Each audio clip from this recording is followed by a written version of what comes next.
Ajay P Mangad എഴുതിയ സൂസന്നയുടെ ഗ്രന്ഥപുര എന്ന പുസ്തകമാണ് കഴിഞ്ഞ 25 വർഷത്തെ ശ്രദ്ധേയ പുസ്തകങ്ങളിൽ ഒന്നായി മലയാള മനോരമ തെരഞ്ഞെടുത്തത്.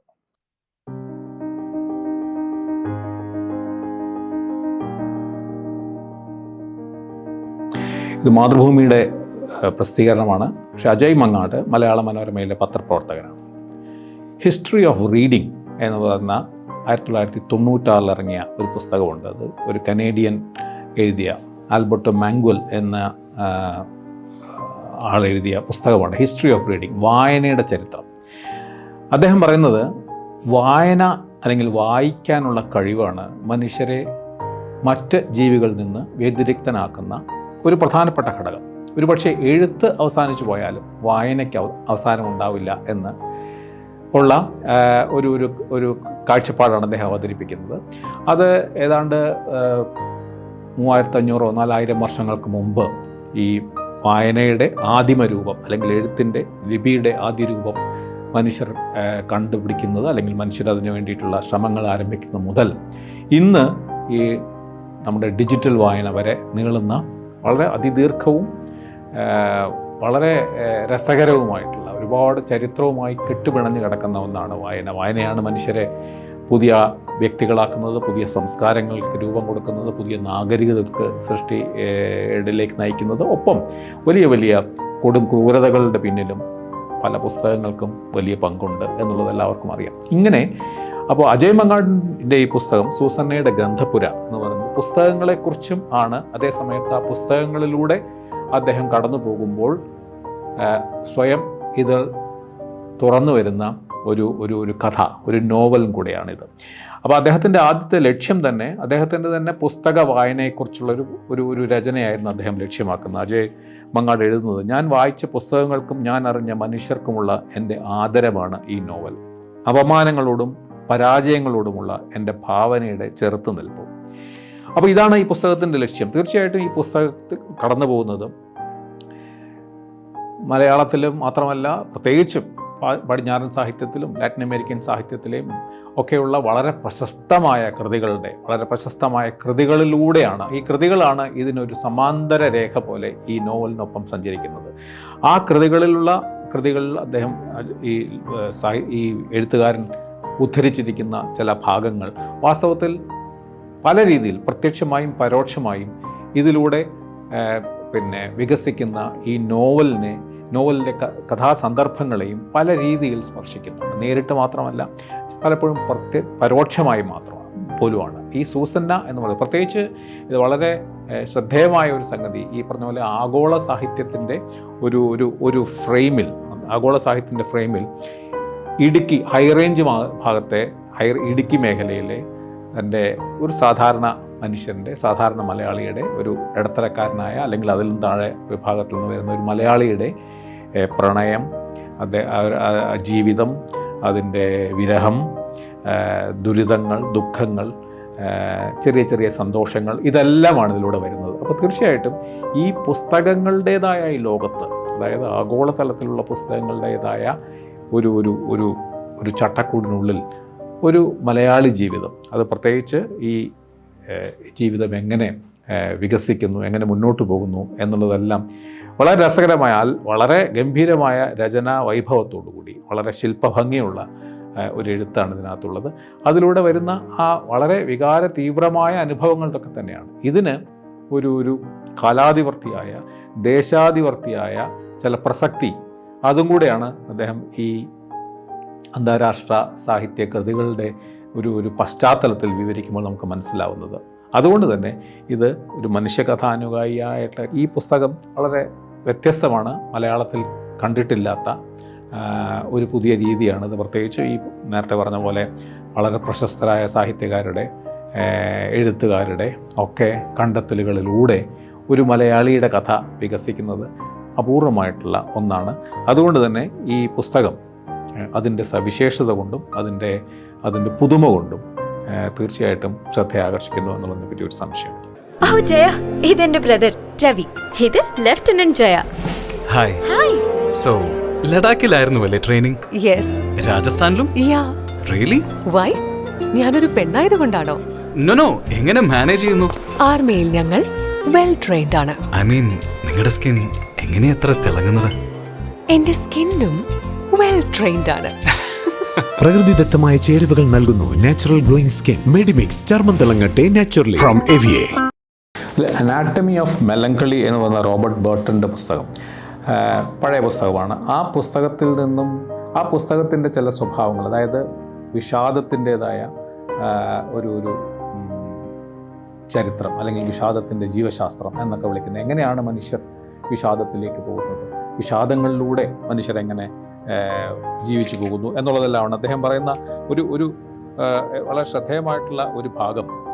മലയാളത്തിലെ പ്രശസ്തനായ കുറ്റാന്വേഷണ സാഹിത്യകാരനായിരുന്നു നീലകണ്ഠൻ പരമാരയുടെ ഒരു മാനുസ്ക്രിപ്റ്റ്, ഒരു കയ്യെഴുത്ത് പ്രതി അന്വേഷിച്ച് തുടങ്ങുന്ന യാത്രയാണ് ഇതിനകത്തുള്ളത്. അത് ഈ പറഞ്ഞ പോലെ അത് ഇടുക്കിയിലുള്ള മറയൂരിൽ ഉള്ള സൂസന്ന എന്ന് പറയുന്ന കഥാപാത്രത്തിൻ്റെ, എൻ്റെ നായിക എന്ന് വിളിക്കാവുന്ന കഥാപാത്രത്തിൻ്റെ ഗ്രന്ഥപുരയിൽ അതന്വേഷിച്ച് പോകുന്നതാണ് ഈ കഥയുടെ തുടക്കം. അതിൽ നിന്നാണ് ഈ കഥ വികസിക്കുന്നത്. പ്രത്യേകിച്ച് ദി അനാട്ടമി ഓഫ് മെലങ്കളി എന്ന് പറയുന്ന റോബർട്ട് ബർട്ടൻ്റെ പുസ്തകത്തിന് സമാനമായ പേരുള്ള വിഷാദത്തിൻ്റെ ശരീരഘടന എന്ന ഒരു പുസ്തകം, ഒരു നോവൽ നീലകണ്ഠൻ പരമാര എഴുതിയിട്ടുണ്ട് എന്നുള്ളതും ഈ പുസ്തകങ്ങളെയും ഈ കാലങ്ങൾ കൊണ്ടും ദേശങ്ങൾ കൊണ്ടും വളരെ വേർപെട്ട് കിടക്കുന്ന രണ്ട് മനുഷ്യരെയും രണ്ട് കൃതികളെയും തമ്മിൽ യോജിപ്പിക്കുന്ന വളരെ രസകരമായിട്ടുള്ള ചില കണ്ടെത്തലുകളും ചില നിരീക്ഷണങ്ങളും ഒക്കെ ഈ പുസ്തകത്തിലുണ്ട്.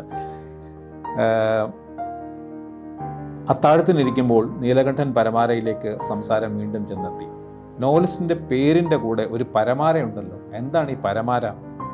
എറണാകുളത്ത് നോർത്ത് റെയിൽവേ സ്റ്റേഷനടുത്ത് ഒരു പരമാര ക്ഷേത്രമുണ്ട്. മുമ്പ് അതിനോട് ചേർന്ന് ഒരു അഗ്രഹാരവും ഉണ്ടായിരുന്നു. നീലകണ്ഠൻ അവിടെയാണ് താമസിച്ചിരുന്നത് എഴുത്ത് തുടങ്ങുന്ന കാലത്ത്. അങ്ങനെ പരമാര പേരിൻ്റെ കൂടെ കയറിയതാണ്. കുറ്റാന്വേഷണ നോവലുകൾ എഴുതുക മാത്രമല്ല, പരമാര അക്കാലത്ത് കുറേ വിവർത്തനങ്ങളും നടത്തിയിരുന്നു. ചാൾസ് ഡിക്കൻസിൻ്റെ 2 നഗരത്തിൻ്റെ കഥ, റാം സ്റ്റോക്കറുടെ ഡ്രാക്കുള. എഴുത്ത് നിർത്തിയ ശേഷം കുറേ കാലത്തിന് ശേഷം ഞാൻ പരമാരയെ കാണാൻ പോയപ്പോൾ അദ്ദേഹം എഴുതുന്ന ഒരു നോവലിൻ്റെ കയ്യെഴുത്ത് പ്രതി എനിക്ക് കാട്ടിത്തന്നു. അതാണ് തൻ്റെ അവസാന നോവൽ എന്നും എന്നോട് പറഞ്ഞു. വിഷാദത്തിൻ്റെ ശരീരഘടന എന്ന പേരിൽ അനാട്ടമി ഓഫ് മെലങ്കളി. പക്ഷേ അതൊരിക്കലും പ്രസിദ്ധീകരിച്ചില്ല. ആ നോവൽ താൻ ഇംഗ്ലീഷിൽ വായിച്ച ഒരു വലിയ പുസ്തകത്തിൻ്റെ മാതൃകയിലാണ്. 1000 പേജെങ്കിലും വരുമെന്നൊക്കെ എന്നോട് പറഞ്ഞിരുന്നു. പക്ഷേ പിന്നെ അതേപ്പറ്റി ഒന്നും പറഞ്ഞില്ല. താമസിയാതെ ഞാൻ ജോലി വിട്ടു. പരമാരയെ പിന്നീട് കണ്ടില്ല. ആ നോവൽ, അതിനെന്ത് സംഭവിച്ചു? ഞാൻ ഉത്കണ്ഠയോടെ ചോദിച്ചു. അഭിയുടെ അച്ഛൻ ആലോചിക്കുകയായിരുന്നു. എൻ്റെ ചോദ്യത്തിന് മറുപടിയായി കുറച്ച് കഴിഞ്ഞ് പറയാൻ തുടങ്ങി. ആ നോവലിന് എന്ത് സംഭവിച്ചു എന്നറിയില്ല. നീലകണ്ഠൻ പരമാര അമ്മയ്ക്കൊപ്പമായിരുന്നു താമസം. ആദ്യകാലത്ത് നന്നായി പുകവലിച്ചിരുന്നു. പിന്നീട് അത് നിർത്തി. ഒരിക്കലും മദ്യപിച്ചിട്ടില്ല. വീട്ടിൽ ഫോൺ ഉണ്ടായിരുന്നില്ല. ജോലി വിട്ട ശേഷം എഴുത്തെല്ലാം നിർത്തി എറണാകുളത്ത് കുറേ കാലമുണ്ടായിരുന്നു. ഇതെല്ലാം അജയ് മങ്ങാട്ടിൻ്റെ ഭാവനയിൽ കാണുന്ന കാര്യങ്ങളാണ്. പക്ഷേ ഈ ഭാവനയും യാഥാർത്ഥ്യവും അല്ലെങ്കിൽ സ്വപ്നവും മിഥ്യയും എല്ലാം കൂടിക്കലരുന്ന ഈ പുതിയ എന്താ പറയുക ആധുനികാനന്തര ശൈലി കൃത്യമായിട്ട് അദ്ദേഹം ഉപയോഗിക്കുന്നുണ്ട്. അതിൻ്റെ ഭാഗമായി തന്നെയാണ്. അപ്പോൾ ഇതിലേതാണ് യാഥാർത്ഥ്യം? അതുകൊണ്ട് യാഥാർത്ഥ്യവും ഭ്രമകൽപ്പനയും ഈ പുസ്തകത്തിലുടനീളം കൂടിക്കലരുന്നുണ്ട്. അതാണ് ഇതിൻ്റെ മറ്റൊരു സൗന്ദര്യം. ഓ ജയ, ഇതെന്റെ ബ്രദർ രവി. ഇത് lieutenant Jaya. Hi. Hi. So ലഡാക്കിലായിരുന്നു അല്ലേ ട്രെയിനിങ്? യെസ്. രാജസ്ഥാനിലും? യാ. റിയലി? വൈ? ഞാനൊരു പെണ്ണായതുകൊണ്ടാണോ? നോ എങ്ങനെ മാനേജ് ചെയ്യുന്നു? ആർമിയിൽ ഞങ്ങൾ വെൽ ട്രെയിൻഡ് ആണ്. ഐ മീൻ നിങ്ങളുടെ സ്കിൻ എങ്ങനെയാ അത്ര തിളങ്ങുന്നത്? എന്റെ സ്കിന്നും വെൽ ട്രെയിൻഡ് ആണ്. പ്രകൃതിദത്തമായ ചേരുവകൾ നൽകുന്നു നാച്ചുറൽ ഗ്ലോയിങ് സ്കിൻ. മെഡിമിക്സ്, ചർമ്മം തിളങ്ങട്ടെ നാച്ചുറലി ഫ്രം എവിയെ. ഈ പുസ്തകത്തിൽ വളരെയധികം തവണ പരാമർശിക്കുന്ന ഒന്ന് പാബ്ലോ നെരൂദയുടെ കവിതകളാണ്. അന്ന് രാത്രി ഞാൻ ഹോസ്റ്റലിലെ കൊതുകുവലയ്ക്കുള്ളിലിരുന്ന് റെസിഡൻസ് ഓൺ എർത്ത് വീണ്ടും വായിച്ചു. ആ കവിതകളെപ്പറ്റി എൻ്റെ ഡയറിയിൽ നേരത്തെ എഴുതി വെച്ച കുറിപ്പുകൾ, പുസ്തകത്തിൽ നിന്ന് ഞാൻ പകർത്തിവെച്ച വരികൾ ഒക്കെയും വീണ്ടും മറിച്ചു നോക്കി. പാബ്ലോ നെരൂദയിൽ ചെറുപ്പക്കാർക്ക് മാത്രം കേൾക്കാവുന്ന ഒച്ചകളുണ്ട്, മർമ്മരമുണ്ട്, യൗവനം കൊണ്ട് മാത്രം അറിയുന്ന ഗന്ധങ്ങളുണ്ട്. അതേ ചെറുപ്പത്തിൻ്റെ പ്രകമ്പനം കൊണ്ട് മാത്രം ഉണരുന്ന വികാരങ്ങളുണ്ട്. ജീർണിക്കുന്ന കരിയിലകൾ പോലെ കരിയിലുകൾക്കിടയിൽ സ്വസ്ഥരായ സൂക്ഷ്മപ്രാണികൾ എന്ന പോലെ കവിതയുടെ ഈർപ്പം രഹസ്യ ജീവനുകളെ വസിപ്പിക്കുന്നുവെന്ന് എനിക്ക് മനസ്സിലായി. ഞാൻ നെരൂദയെ ഒരിക്കലും മറക്കാൻ പോകുന്നില്ല. വർഷങ്ങൾ കഴിഞ്ഞ് നെരൂദ പൊട്ടക്കവിയാണെന്ന് തെളിഞ്ഞാൽ പോലും ഞാൻ നെരൂദയെ ഉപേക്ഷിക്കാൻ പോകുന്നില്ല. മഹാനഗരങ്ങളിൽ വസിക്കുന്ന ചെറുപ്പക്കാരുടെ ഏകാന്തമായ ചപലതകളോട് ഇത്രത്തോളം അനുതാപം വേറെ ആരാണ് തരിക? യൗവനത്തെ കോരിത്തെരിപ്പിക്കുന്ന മറ്റൊന്ന് നെരൂദയുടെ കാമമാണ്. നെരൂദയ്ക്ക് 20 വയസ്സുള്ളപ്പോൾ എഴുതിയ 20 love poems and A song of despair ലോകത്തിലെ എല്ലാ സംസ്കാരങ്ങളിലെയും നാഗരികരായ കാമുകരെ ആകർഷിച്ചു. അത് ഏത് കാലത്തെയും പ്രണയഭാവുകത്വത്തെ ജ്വലിപ്പിച്ചു. അതിലെ ബോഡി ഓഫ് എ വുമൺ പോലെ കാമമധുരമായ കവിത വേറെ ഇല്ലെന്ന് തോന്നുന്നു.